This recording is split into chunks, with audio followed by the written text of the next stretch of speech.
তাহাজ্জুদ নামাজ কিভাবে আদায় করবেন?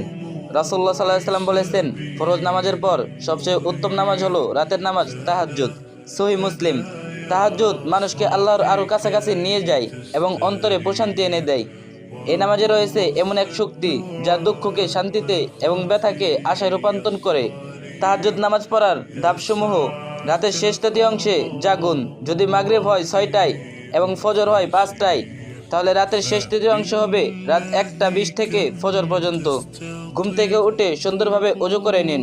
নিয়ত করুন, আল্লাহর সন্তুষ্টির জন্য তাহাজ্জুদ পড়ার নিয়ত করুন ও তাকবীর দিয়ে নামাজ শুরু করুন। আল্লাহু আকবার বলে নামাজ শুরু করুন।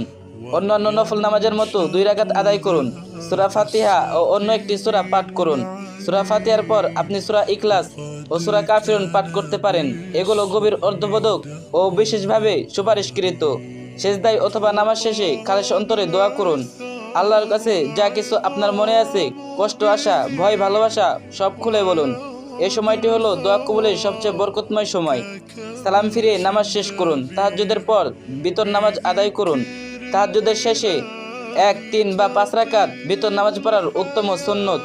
কেন রাতের শেষ অংশে নামাজ পড়বেন? রাসূল সাল্লাল্লাহু আলাইহি ওয়াসাল্লাম বলেছেন, প্রতি রাতে যখন রাতের শেষ তৃতীয়াংশ অবশিষ্ট থাকে, তখন আমাদের রব আল্লাহ নিচের আসমানে অবতরণ করেন এবং বলেন, কে আছো আমাকে ডাকবে, আমি তার ডাকে সাড়া দেব। কে কিছু চাইবে, আমি তাকে দেব। কে ক্ষমা চাইবে, আমি তাকে ক্ষমা করব। সহিহ বুখারী। এই সময় আল্লাহর বান্দা সবচেয়ে কাছে থাকেন। এটি দোয়ার সবচেয়ে শক্তিশালী সময়।